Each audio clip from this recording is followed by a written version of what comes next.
Tonight, you're stepping into a quiet wing of an imaginary museum, the kind that stays open after hours, when the lights are low, the halls are empty, and every display feels a little more timeless. Somewhere ahead, behind glass and soft shadows, sits our entire neighborhood in space. The solar system, not as a diagram in a textbook, but as a calm archive, a curated collection, 100 gentle exhibits, objects, places and small details, arranged in a slow, respectful order. If you're listening to learn, you're very welcome here, and if you're listening to fall asleep, you're especially welcome. In a moment, we'll begin our walk. We'll move steadily, without rushing, letting each exhibit settle in your mind like dust in still air. Nothing in this video is meant to startle you. There are no sudden sounds, no dramatic music, just a quiet observational tour, like a night guard's rounds through a gallery of distant worlds. As we go, you may notice your attention drifting. That's perfect. You don't need to remember every fact. You don't need to stay awake for all 100. You can simply follow the sound of the narration and let the solar system unfold at a comfortable distance. If it helps, take a moment to get settled now. Let your shoulders drop. Unclench your jaw. Let your breathing slow, just slightly. And if you'd like, you can imagine the museum floor beneath your feet. Smooth stone, cool and steady, and the faint hush that hangs in a large room at night. In this archive, our first displays will be familiar. The sun, the inner planets, the bright near worlds. Then we'll pass outward, through the asteroid belt, into the realm of the gas giants, across rings and frozen moons, and finally into the distant dim outskirts where comets wait in deep time. One more thing before we begin. This is a guided walk, but you are in control. You can listen closely, or barely listen at all. You can stop at any exhibit you like, or let the whole gallery drift past, like scenery outside a train window.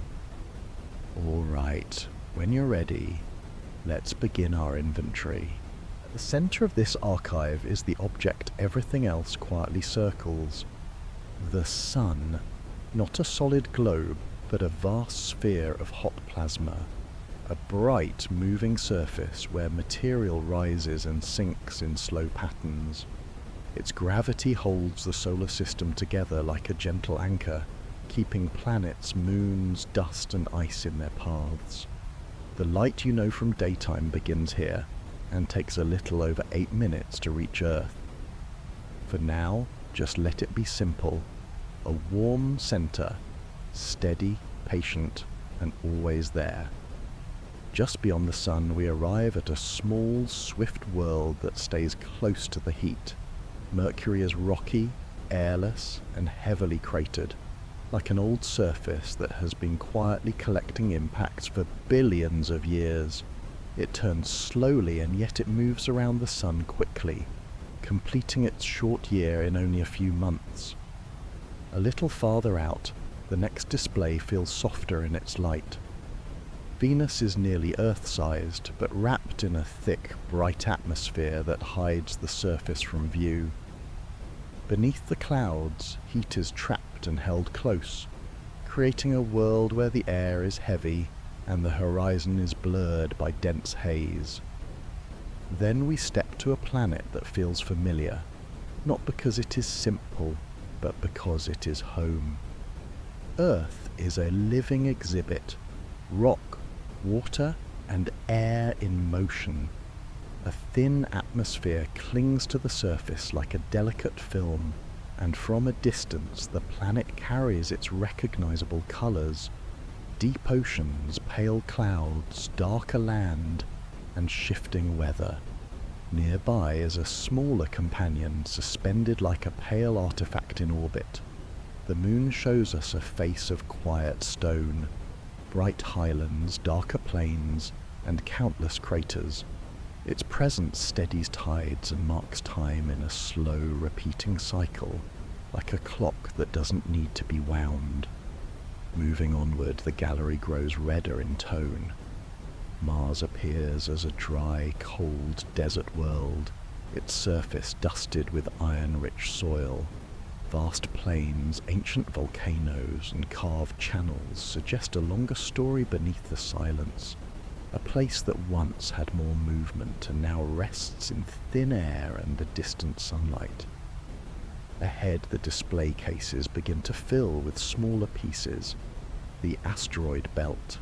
Here, countless rocky bodies orbit in a broad ring, scattered rather than packed, like a field of dark fragments left behind during the solar system's early assembly. Some are small as stones. Some are large enough to be shaped into worlds. Among these, one object stands out for its size and history.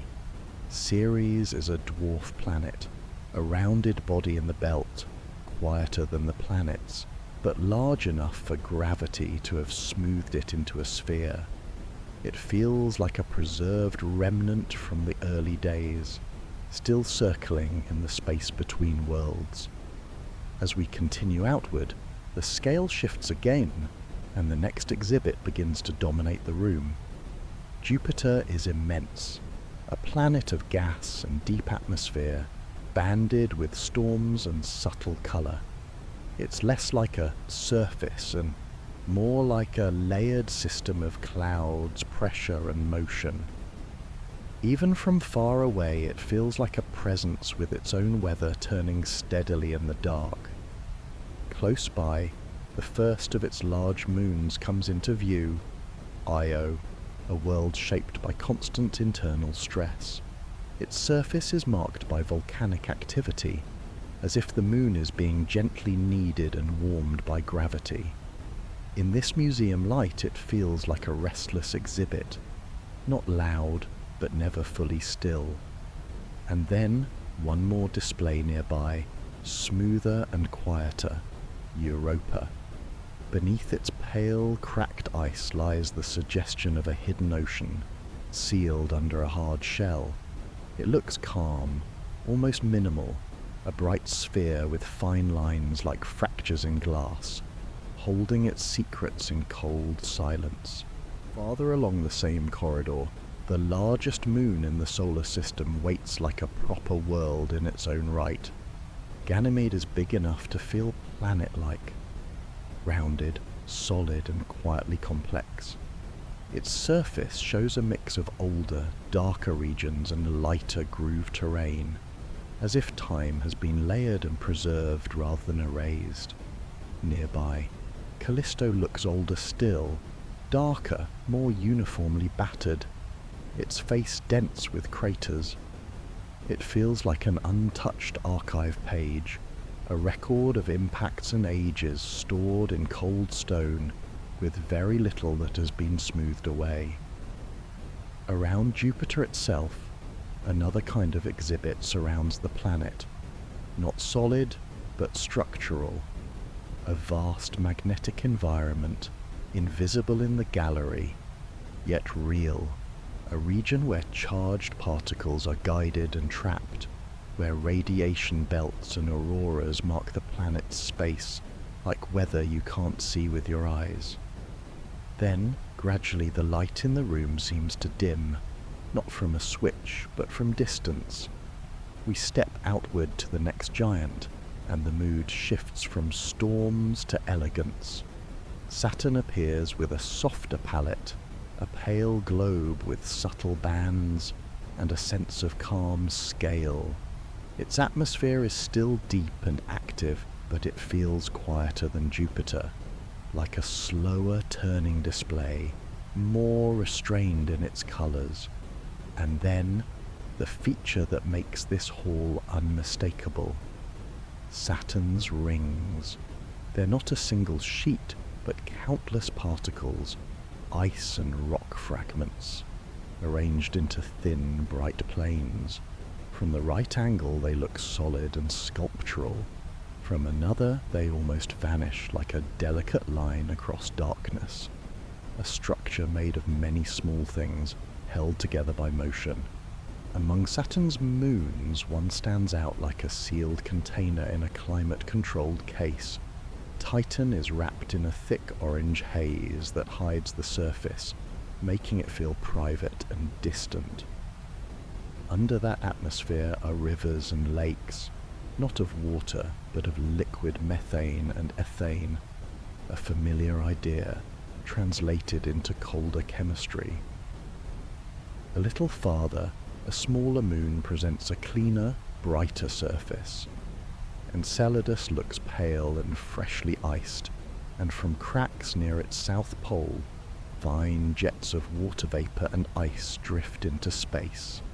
In the quiet museum framing, it's like a slow, repeating fountain, gentle, continuous, and strangely delicate for something so far from warmth.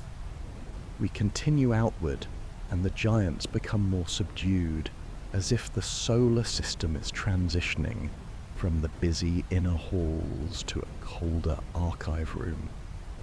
Uranus waits here as a smooth blue-green sphere with fewer visible features at first glance. It feels minimalist, a planet that presents itself in broad tones rather than sharp contrast. Its tilt is extreme, like an exhibit that has been carefully placed on its side and left there, turning through long seasons. Beyond it, Neptune deepens the colour, a darker, richer blue with faster winds and shifting cloud forms that come and go like faint brushstrokes. It's far enough away that sunlight feels diluted, yet the planet's atmosphere still moves with surprising energy. One of Neptune's moons, Triton, sits like a captured artifact, cold, bright, and geologically unusual. Its surface is icy, and some of its activity suggests a slow kind of internal motion, as if even out here in the dim outskirts the solar system hasn't fully gone still. And as we approach the edge of the main gallery, the displays become smaller again. Distant bodies, dark and quiet, scattered in a broad belt beyond the outer planets. This is the region of icy remnants, objects that orbit slowly, far from the sun's warmth, like sealed samples from the early solar system stored in deep freeze. If you'd like, we can keep walking out into that colder archive, where dwarf planets, comets, and long-period orbits begin to take over the story. Past Neptune, the museum lighting becomes almost twilight. Here, the solar system feels less like a set of planets, and more like a wide storage room of preserved originals, cold, slow, and patient. One of the most familiar names waits in this outer archive, Pluto. Small, distant, and faint, it isn't a major planet, but it is unmistakably a world, rounded by gravity, with layers of ice and a surface that changes subtly over time. It feels like a far-off exhibit label you have to lean in to read. Beside it, Charon moves like a companion piece in the same display case. Large compared to Pluto, it turns the pair into something like a double-world system, two bodies circling a shared point in space, locked together in a slow, repeating dance. Around them, the Kuiper belt extends like a broad shelf of icy objects, not crowded, but numerous. These are leftovers from the solar system's early construction, stored far from the sun, where ices can remain stable for long stretches of time. The objects here are dim, quiet, and distant enough that they feel more like archived samples than destinations.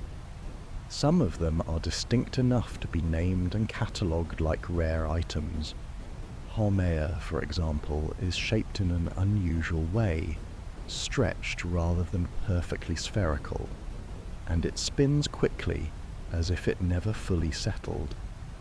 Makemake sits farther out, a cold, bright point with the surface dominated by frozen materials. Eris is even more distant and massive than Pluto, a reminder that the outer archive still holds objects large enough to challenge our tidy categories. Beyond the Kuiper belt, the arrangement becomes less orderly. This is the scattered region, bodies on long, tilted, elongated paths, as if they've been gently nudged outward by gravitational encounters over deep time. Their orbits carry them far away, and then back again, slowly, like pendulums in an enormous clock. And farther still, beyond what feels like the end of the gallery, we reach an exhibit that is mostly an idea, a boundary you can't see but can sense in the way it shapes everything inside. The heliosphere, a vast bubble carved into space by the solar wind. A steady flow of particles streaming outward from the sun. It's the sun's quiet influence extending far beyond the planets, thinning as it goes until it meets the interstellar medium. At the edge, there's a soft kind of transition, the termination shock where the solar wind begins to slow, and then the heliopause, the place where the sun's bubble gives way, and interstellar space begins. This isn't a wall, it's more like a change in atmosphere, a shift from here to not here, and beyond that, the dark between stars. If you want to keep walking, the next exhibits are the visitors, comets and long-period wanderers, objects that spend most of their existence far beyond this bubble, only occasionally drifting inward, briefly lit by the sun, and then returning to the deep archive again. Out here, the next displays feel less like permanent installations, and more like visitors, objects that arrive, linger briefly in the light, and then disappear back into distance. A comet begins as a quiet nucleus, a small, irregular body of ice and dust, stored for ages in deep cold. For most of its life it's dark and inactive, drifting along a long orbit that takes it far beyond the planets. But when it falls inward toward the sun, the surface warms just enough for frozen gases to turn to vapor. A thin atmosphere forms around it, and the comet grows a tail, always pointing away from the sun, like a soft banner pulled by an invisible wind. The tail isn't a single thing. It can be dust, pushed gently by sunlight, and it can be gas, ionized and swept outward by the solar wind. In the museum's dim light, you can imagine it as a slow unfolding, a small body suddenly wearing a veil. Some comets return on predictable paths, visiting the inner solar system again and again on schedules that span human lifetimes. Others appear once from much farther away, and then vanish for millennia, if they return at all. If we step back and look at the storage these comets come from, we find two distant reservoirs. The first is closer, linked to the outer archive, icy objects that can be nudged inward and become short-period comets. The second is far more distant, almost conceptual in its scale, a vast, diffuse cloud of icy bodies that may surround the solar system at great distances. Here, the sun's gravity still matters, but only faintly. A passing star, or the gentle tide of the galaxy itself, can disturb a few of these objects, and send them slowly inward, like loose pages drifting out of a box. Closer to the sun again, there's another exhibit that is easy to overlook because it's so thinly spread. Interplanetary dust. Fine grains, leftover fragments from collisions, old comet trails, and slow grinding over time, float through the plane of the solar system. In the right conditions, from the right angle, this dust can glow faintly as it scatters sunlight. it forms a soft, subtle brightness along the sky's path, like a pale haze that doesn't belong to weather. And within this dust, the solar system occasionally leaves small, temporary performances. A meteor shower is not a single object, but a moment when Earth's orbit crosses a stream of debris, tiny grains left behind by a comet long ago. The particles are often no larger than sand, but when they enter Earth's atmosphere at speed, they heat and glow, tracing brief lines of light. Here in our quiet gallery, it's enough to remember that the empty space between worlds is not truly empty. There are trails and remnants arranged into patterns by motion. In a nearby case, smaller and more practical, lie meteoroids, pebble-sized to boulder-sized fragments travelling through space. Most burn up unnoticed. A few reach the ground as meteorites, solid pieces of asteroid or old planetary material, cooled and carried across time until they land, suddenly on Earth. Some displays in this museum are not natural objects at all. They are artifacts, human-made things that have quietly joined the collection. A deep space probe, for instance, is a small piece of engineered metal and wiring, moving through the dark, with no fuel, no sound, and no audience. It drifts on momentum and gravity alone, like a message placed in a bottle and released into a black ocean. Some probes have flown past the outer planets and continued outward, still travelling, still leaving the sun behind. Their signals, once strong, grow faint with distance until communication becomes a whisper. And one of the most gentle artifacts in the entire archive is something you can't see at a glance. A record of intention. A small set of sounds and images carried outward, not as a broadcast, but as a preserved item, an attempt to place a trace of humanity into the deep shelves of space. There are also newer artifacts. Spacecraft that slipped past Pluto, cameras that looked back, instruments that measured thin dust and distant light. Each one adds a footnote to the museum's catalogue, then continues on. If you imagine the solar system now as a whole, sun at the centre, planets on their paths, belts of debris, distant reservoirs of ice, and a scattering of human-made objects, you get a sense of it as a living archive. Not busy, not loud, just steady, an arrangement held together by gravity and time. And as we continue our walk, we can choose to return inward to closer exhibits, rings, moons, and surfaces you can picture more clearly. Or we can keep drifting at the edge where everything moves slowly and the facts themselves begin to feel like soft, distant lights. If we turn gently back toward the brighter halls, the first thing you notice is how the solar system is not arranged in perfect circles. Almost everything moves on an ellipse, a slightly stretched path, so that distance from the sun subtly changes over time. Even when the change is small, it matters. Light, heat, and the pace of seasons all respond to that quiet geometry. And yet, despite all this motion, there are patterns that feel stable. Most of the planets orbit in roughly the same plane, like objects laid out on a long table. It's a leftover of the original disk of gas and dust that surrounded the young sun, the raw material that slowly gathered into worlds.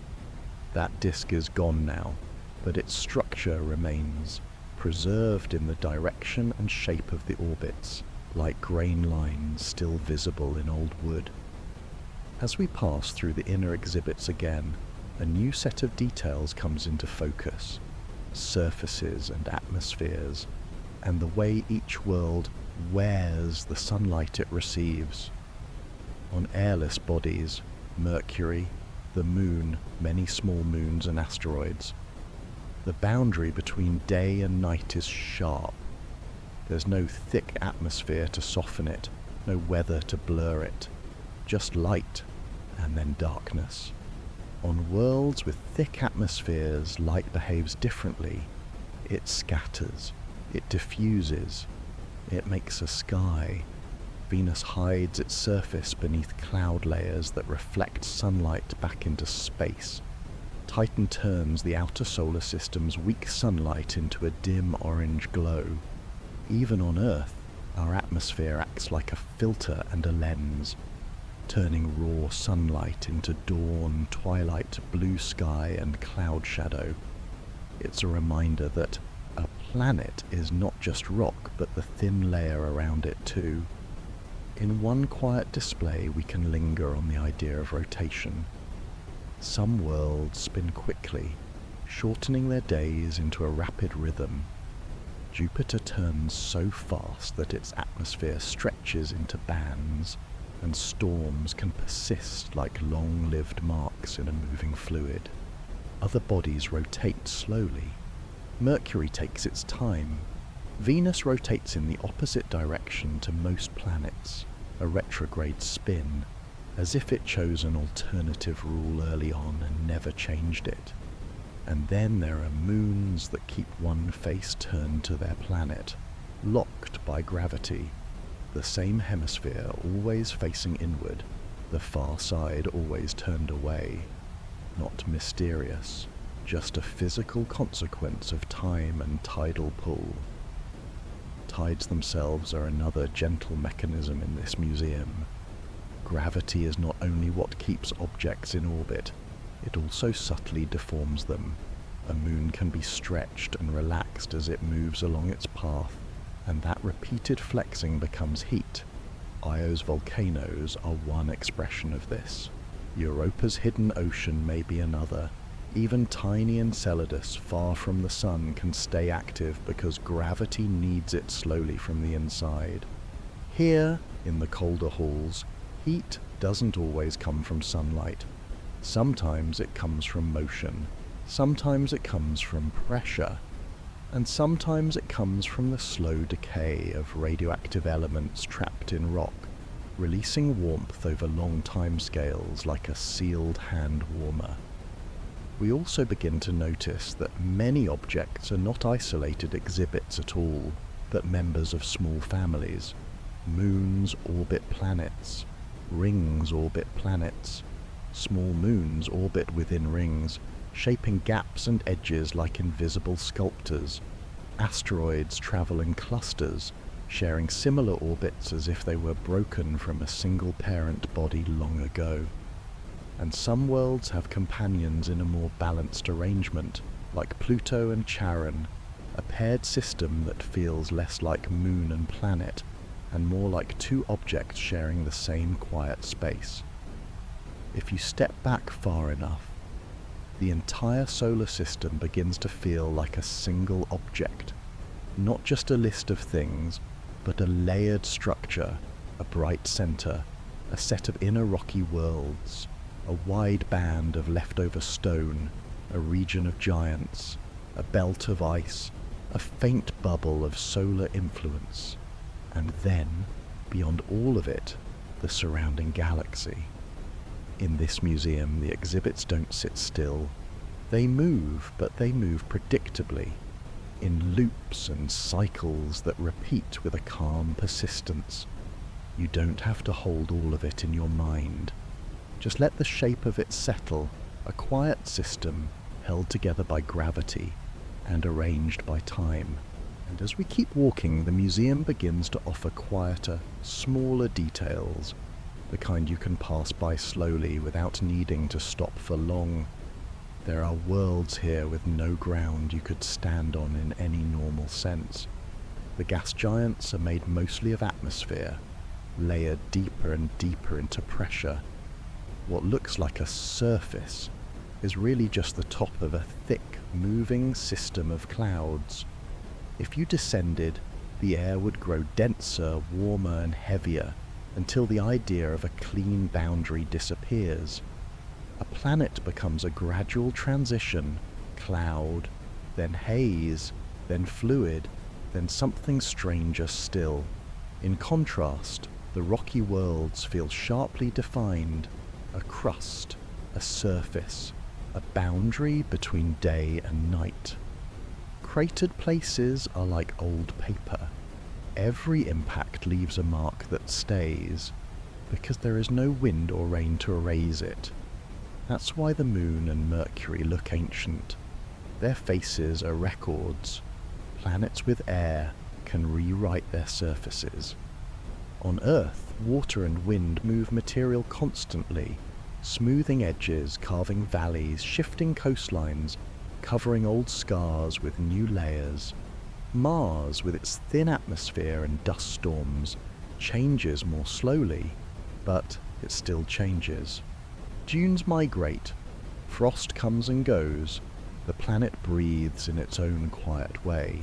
Now, in a darker corner of the gallery, you find a display dedicated to time, not clocks, but natural timers. A planet's year is the length of its orbit. A planet's day is the length of its rotation. And because these don't always match neatly, you get strange rhythms. Long seasons, short days, slow dawns, nights that last for weeks on some worlds. Tilt matters here. A small tilt gives gentle seasons. A large tilt can turn a planet into an extreme exhibit, long dramatic shifts between light and darkness. On Uranus, that tilt is so deep that for parts of its long year, one hemisphere can spend months in continuous sunlight, while the other stays in long night. Then there is the Museum of Light itself, sunlight gradually weakening the farther you go. Near Earth, the sun feels bright and direct. Out by Saturn, it's still daylight, but thinner, more distant. Past Neptune, the light becomes something like an afterthought, a cold illumination that doesn't warm much, only reveals. And yet, even in that dim region, objects can still be active. Not because the sun is strong, but because the solar system has other ways of making motion. Gravity stirs things. Rotation shapes things. Tidal forces flex moons. And small bodies collide, sometimes gently, sometimes violently, producing fragments that spread into belts, rings, and dust. Here, the empty space between exhibits becomes an exhibit of its own. Space is filled with trajectories, invisible lanes, orbits crossing without touching, like quiet paths in the dark. Some are stable for billions of years, others are temporary, changing slowly until a body is nudged inward or outward, becoming a comet or joining a new family, or disappearing into the sun's long shadow. And if you keep listening, you may notice something comforting. Almost everything in this museum is repetitive. Cycles, returns, patterns. A planet comes back to the same position. A moon shows the same face. A ring keeps its shape. A comet, if it returns at all, returns again and again. It's the opposite of chaos. It's motion that settles into habit. So if your thoughts drift now, that fits perfectly, because the solar system itself is a drifting system, controlled, predictable, and calm. In a moment, we can begin moving closer again, stopping at a few more focused displays, a ring gap shaped by a tiny moon, a storm that has lasted longer than generations, a surface made of ice that creaks and fractures like quiet glass. Or we can simply keep walking, letting the whole collection pass by at a steady, soothing pace. We'll slow down now and let the next few displays become more tangible, not grand categories, but specific features you can almost picture as you pass. In one case, A ring gap appears like a deliberate design choice, a narrow, dark lane cut through bright material. It isn't empty by accident. A small moon can act like a quiet curator, orbiting within the ring system and gently shaping edges, clearing paths, keeping structures crisp over time. Nearby, another display shows how rings can look different depending on your angle. From above, they seem wide and bright, a set of pale bands stacked around a planet's waist. From the side, they become a thin line, almost disappearing. The same object, two impressions, both true. Farther along, the atmosphere exhibits return. A long-lived storm becomes a kind of moving sculpture, a whirl in a sea of cloud tops, turning on itself for years, even centuries, held in place by the planet's rotation and internal heat. It's not loud. It's simply persistent, like a pattern in flowing fabric that refuses to smooth out. On some worlds, the clouds are layered like translucent sheets. Higher, colder hazes float above deeper, denser decks. Light enters, scatters, fades, and returns, so that what you see is not the surface but the behavior of light inside atmosphere. Then we step into a quieter section. Ice. Ice here is not just frozen water in familiar forms. It can be mixed with ammonia. It can be laced with salts. It can be covered by dust. It can be as hard as stone at very low temperatures. In the dim outer halls, ice becomes a structural material, something that builds worlds. Some icy moons show cracks like fine lines in porcelain, long fractures that suggest slow stress, slow movement, slow reshaping, not sudden breaking, more like a surface that is gently flexed over time and leaves behind a map of strain. In a colder case, you find a world with a smooth plane, perhaps resurfaced, perhaps coated by frost, where fewer craters remain. A surface like that is a hint. Something has been renewing it, even faintly. Even in the dark, some objects refuse to be purely ancient. And then, a very quiet exhibit. Shadows. On airless bodies, shadows are sharp, black and precise. Inside a crater near the poles, sunlight may never reach the bottom. Those permanently shadowed places act like cold storage. Anything trapped there can remain for a very long time, preserved simply because light never arrives. As you pass, you might notice how many things in that museum are defined by boundaries. The edge of a shadow, the edge of a ring, the edge of an atmosphere, the edge of the sun's influence. Each boundary is not a wall, but a gradient, a slow transition from one condition to another. And if you imagine the whole solar system as a museum map again, it becomes soothing in its simplicity. A bright center, a few warm stones, a wide belt of leftover fragments, a region of giants, a colder shelf of ice, and beyond that, a quiet fade into the larger dark. If your breathing has slowed, if your thoughts are softer now, you're doing this exactly right. We'll keep walking, more exhibits awaiting, gentle, distant, and arranged with patience. As we move deeper into the archive, the exhibits become less about what something is, and more about how it behaves over time. In a small, softly lit case, there's the idea of gravity as a sculptor.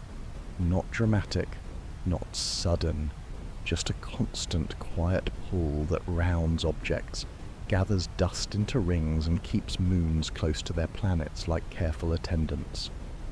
Over long enough timescales, gravity smooths roughness into curves and turns fragments into worlds. In another case, There's motion without noise, orbital resonance. Some moons and small bodies keep time with each other, not by agreement, but by mathematics, their orbits repeating in ratios that stay stable, like a slow metronome. This kind of rhythm can protect an orbit or gently disturb it, depending on how the pattern is arranged. Nearby, the museum shows you temperature without touching a thermometer. On the inner worlds, sunlight feels direct, and surfaces heat quickly. On the outer worlds, temperatures sink low enough that gases you think of as air can become liquids or ice. In that cold, chemistry changes pace, reactions slow, materials behave differently. The solar system becomes a gradient from warm and active to cold and preserved. There's also an exhibit dedicated to sound, or rather, the absence of it. Space is quiet. Even when a storm is raging on a distant planet, even when a jet of particles streams from an icy moon, there's no air to carry the noise across the gap. Everything happens in silence, like a film played behind glass. And so this museum is naturally suited to sleep. It's a place of movement that doesn't demand your attention, a place where time passes without urgency. We pass a display of faint light again, not sunlight this time, but reflected light. Moons shine by borrowing brightness from their planet. Rings glow by scattering what little arrives from the sun. Dust shines softly at certain angles. Even darkness here has texture, velvet black interrupted by pale arcs, dim spheres, thin lines. In a dim corner there's a case labelled distance, and it's almost empty, because distance is mostly nothing, but the label matters. Because distance changes everything, how long light travels, how weak the warmth becomes, how slow the orbits feel, how long a year can stretch into decades or centuries if you were standing on the right world. There's a comfort in realizing that the solar system is not rushing. It's not trying to reach a conclusion, it simply continues, and you can let your mind do the same. You don't need to hold on to each detail. You can let the narration be like footsteps on a museum floor, steady, soft, and repeating, moving from case to case while your thoughts drift elsewhere. Ahead, the next wing is devoted to traces. Small signs that something happened long ago. A crater with rays fanning outward like chalk marks. A tilted orbit that suggests an old gravitational encounter. A belt of fragments that hints at a collision. A moon with a scarred face, still carrying the past on its surface. Nothing here is meant to alarm you. These are not disasters in the present. They're simply records, stored in rock and ice. The solar system keeps its history in plain sight if you look slowly enough. So we keep walking, quietly, from one preserved detail to the next. And as the halls continue, you may feel that familiar, gentle shift, the one where your body settles and the museum becomes less a place you're imagining and more a rhythm you're listening to. And now we reach a part of the archive where the exhibits feel almost minimal. Small, precise ideas that don't require effort to hold. In one glass case there is the concept of scale. The sun is so large that everything else feels like an addition to it, not a rival. And yet, the planets still feel substantial when you meet them one by one, each with its own atmosphere, its own tilt, its own quiet way of turning through light and darkness. In another case, there is thinness. A planet's atmosphere can be deep and heavy, or so delicate it's barely there. A small change in thickness can mean oceans and clouds. or bare rock and sharp shadows. Beside it is a display labelled stability. Some orbits stay calm for billions of years, others drift slowly, nudged by repeated encounters, reshaped by resonance, guided by gravity the way a slow current guides floating leaves. Then a quieter case still. Dust. Not dramatic, just fine grains. The kind that settles on shelves in a closed room. In space, dust drifts too, forming faint trails, feeding rings, scattering light into a soft glow that most people never notice. A final case in this row is marked return. Everything comes back. A planet returns to the same side of the sun. A moon returns to the same position over and over. A comet, if it's bound, returns after long absence, like a visitor arriving on a schedule too slow for human calendars. And with that, the museum begins to feel even calmer, because it isn't telling a story with a beginning and an end. It's showing you a system that repeats, a slow, continuous loop. So if your thoughts begin to blur now, that's exactly in step with the place we're walking through. You can let the facts become background. You can let the words become texture. And we'll keep moving, quietly, past one more set of displays, deeper into the collection, where the solar system becomes colder, dimmer, and even more gentle. We'll drift onward into the colder wing, where the labels feel simpler, and the space between exhibits grows wider. Here, light is thin, not absent, just diluted. It arrives gently like a distant lamp at the end of a hallway, enough to outline shapes, not enough to warm them.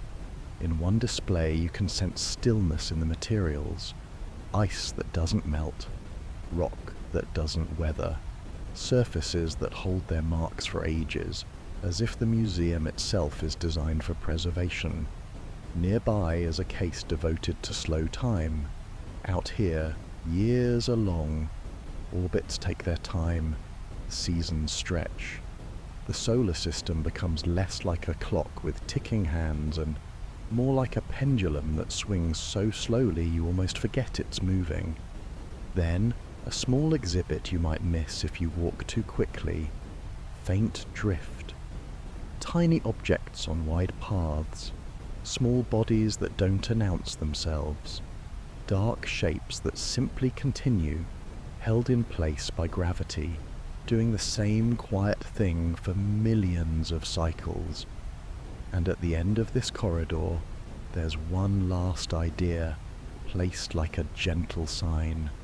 Everything here is connected, not by wires, not by roads, by gravity, by shared origin, by the fact that, long ago, all of this was dust in the same rotating disk, slowly sorting itself into the shapes we've been passing. So if you're starting to feel heavy now, a little slower, a little softer, that fits the museum. We'll keep walking, quietly. We've reached the end of our quiet inventory. The museum can keep its lights low now, and let the exhibits continue on their steady paths. If you're still awake, you can simply rest here, and if you're drifting, let the words fade into the background. Thank you for walking with me tonight. Good night.